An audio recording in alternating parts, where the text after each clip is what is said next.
विदर्भामध्ये पावसानं झोडपून काढलंय। विशेषतः पश्चिम विदर्भामध्ये पावसानं धुमाकूळ घातलाय। अकोला, भंडारा, बुलढाणा, अमरावती, वर्धा, यवतमाळ, वाशिम या जिल्ह्यांमध्ये मुसळधार पाऊस झाल्यामुळे अनेक भागात पूरस्थिती निर्माण झाली आहे। अकोला जिल्ह्यामधल्या बाळापूर तालुक्यातल्या मन, निर्गुणा आणि महेशा या तिन्ही नद्यांना मोठा पूर आलाय। सततच्या पावसामुळे तिन्ही नद्या दुथडी भरून वाहत असून त्यांनी धोक्याची पातळी ओलांडली आहे। भंडारा जिल्ह्यामध्ये मागील 48 तासात भंडारा जिल्ह्याच्या विविध भागामध्ये मुसळधार पावसानं हजेरी लावली। तर लाखांदूर तालुक्यातल्या चुलबंद नदीला आलेल्या पुरामुळे नदी नाले ओसंडून वाहत आहेत। मांदेड इथल्या एका 66 वर्षीय वृद्ध नाल्यामध्ये वाहून गेल्याची घटना घडलेली आहे। तर बुलढाण्यात पावसानं हाहाकार उडवलाय। जळगाव जामोद तालुक्यातल्या मडाखेड, इलोरा या गावामध्ये अनेक घरात पाणी शिरल्यामुळे तिथल्या 200 नागरिकांना सुरक्षित स्थळी हलवण्यात आलंय। तर शेगाव संग्रामपूर मार्ग कालखेड जवळच्या ओढ्याला आलेल्या पुरामुळे ठप्प झालेला आहे। अमरावती, बेंबळा आणि साखळी नदीला पूर आल्यामुळे अनेक शेती पाण्याखाली गेली आहे। अमरावती, नांदगाव, खंडेश्वर तालुक्यामध्ये ढगफुटी सदृश पाऊस झालाय। त्याचबरोबर धामक या गावाचा संपर्क तुटल्याची माहिती मिळतेय। तिकडे वर्धा जिल्ह्यामध्ये देखील मुसळधार पाऊस झालेला आहे। वाशिम जिल्ह्यासह बुलढाणा जिल्ह्यामध्ये काल रात्रभर झालेल्या मुसळधार पावसामुळे पैनगंगा नदीला पूर आलेला आहे। पैनगंगा नदी सध्या दुथडी भरून वाहतीये आणि नदीकाठच्या भागामध्ये पाणी पातळीत लक्षणीय वाढ होतीये।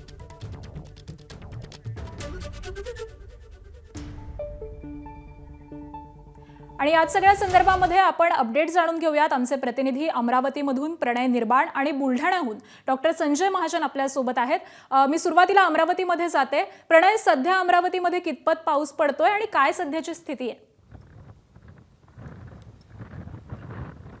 आकांक्षा, अमरावती जिल्ह्यामध्ये ग्रामीण भागामध्ये काल दिवसभर आणि रात्री मुसळधार पाऊस झालेला आहे। सध्या अमरावती शहरासह परतवाडा, मोर्शी या तालुक्यामध्ये पाऊस सुरू आहे। नांदगाव, खंडेश्वरमध्ये काल ढगफुटी सदृश जो पाऊस झाला त्या पावसामुळे शेतीचं, घराचं प्रचंड नुकसान झालेलं आहे। मी आहे सध्या नांदगाव खंडेश्वर तालुक्यामध्ये। या ठिकाणी जो नागपूर मुंबई महामार्ग जो आहे त्या महामार्गाला लागून बेंबळा नदी आहे। या बेंबळा नदीमध्ये जर आपण दृश्य पाहिलं तर हे लिंबूची बाग आहे। अक्षरशः 5 ते 6 फुटापर्यंत पाणी आहे। धानोरा शिखरा गाव आहे, या गावाची ही संपूर्ण शेती।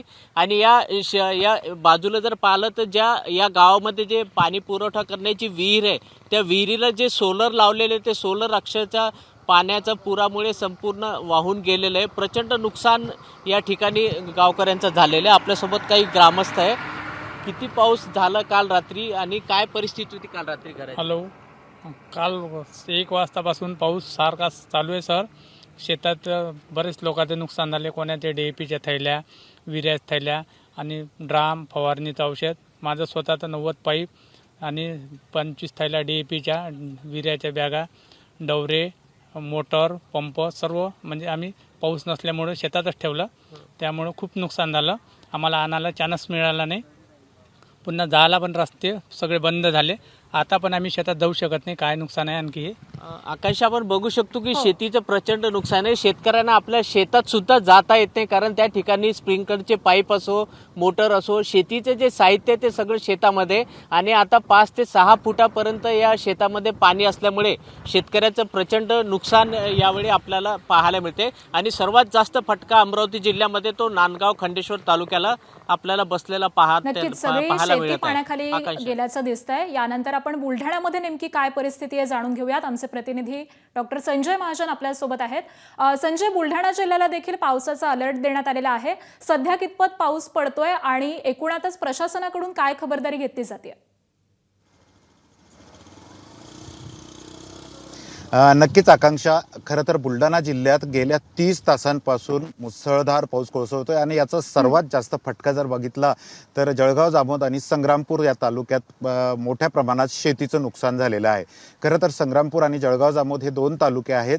हे सातपुड्याच्या पायथ्याशी असल्यामुळे सातपुड्यात बरसत असलेल्या अतिवृष्टी सदृश पावसामुळे या परिसरातील सर्व नदी आणि ओढ्यांना पाऊस आला आणि त्यामुळे अनेक महामार्ग आणि राज्य मार्ग बंद पडले आहेत।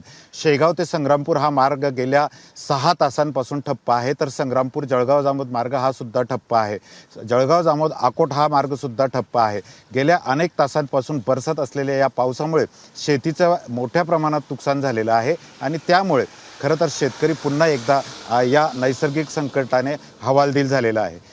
मोठ्या प्रमाणात पाऊस बरसत आहे। जळगाव जामोद तालुक्यात खेरडा खेरडा बुद्रुक आणि जळगाव जामोद या गावामध्ये खरं तर पावसाचं पाणी शिरलेलं आहे, पुराचं पाणी शिरलेलं आहे, अनेक घरात पुराचं पाणी शिरलेलं आहे आणि त्यामुळे खरं तर या परिसरात आता NDRFला सुद्धा पाचारण करण्यात आलेलं आहे.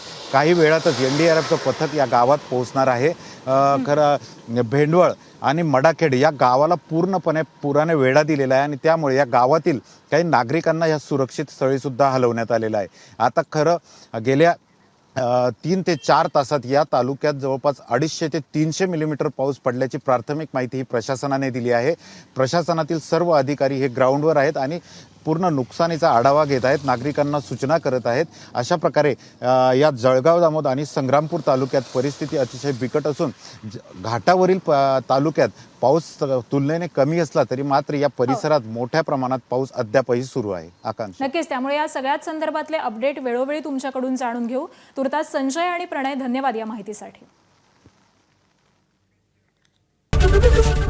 ABP माझा, उघडा डोळे बघा नीट.